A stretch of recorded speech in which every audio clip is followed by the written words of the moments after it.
In the world of rap, let's embark on a peculiar journey through the saga of Opium, the record label with a name that sounds like it could belong to a Bond villain, but is actually steered by none other than the enigmatic Playboi Carti. Get ready, because this tale is both a head-scratcher and a knee-slapper. For a spell, Opium had the underground scene in a frenzy.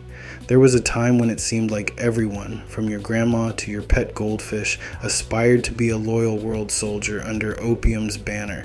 It was as if joining the Opium ranks was the ultimate dream. But here's where it gets wild. Even your auntie's poodle had dreams of donning the Opium insignia. The label's allure was undeniable, and this Atlanta-based underground outfit had been causing a ruckus for a whopping 2 years.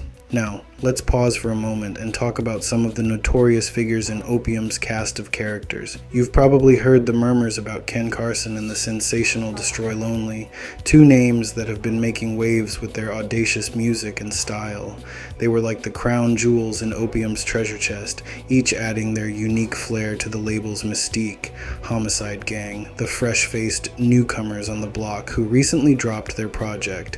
What's the buzz about them, you ask? Well, it turns out they've picked up a thing or two from the Carti himself.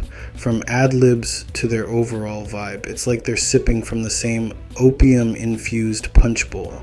Opium, you see, isn't just a record label. It's a state of mind, an aesthetic, a movement. It's the place where flamboyance meets ferocity, where the bizarre becomes beautiful, and where the unexpected is celebrated. So, whether you're an OG world soldier, a fan of the opulent Opium, or just a curious onlooker, this underground label's escapades are bound to keep you entertained for chapters to come in this twisted tale. Allow me to paint a vivid picture for you.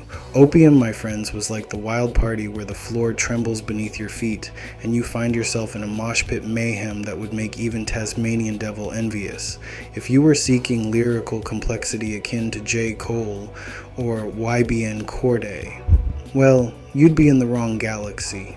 Opium was the realm of pure, unadulterated get hype and rage-inducing music. We're talking bangers that could incite a riot among wild younglings faster than you can say, drop the beat.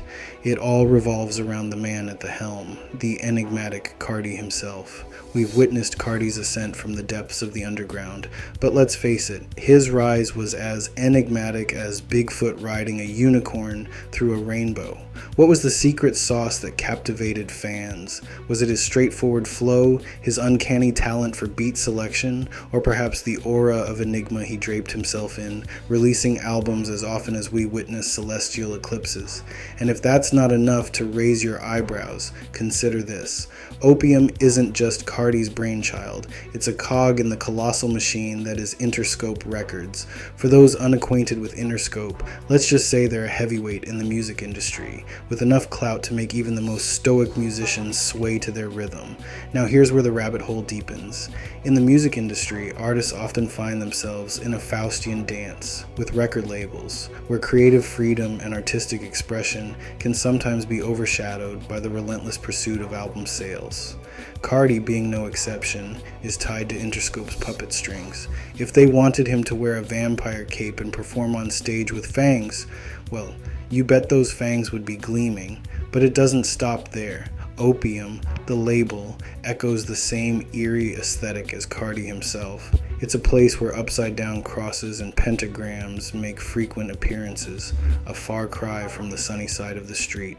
If you're wondering why, you're not alone. The question lingers.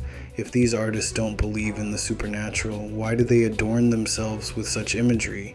It's like someone rocking a Harry Potter cloak, but swearing they've never heard of Hogwarts.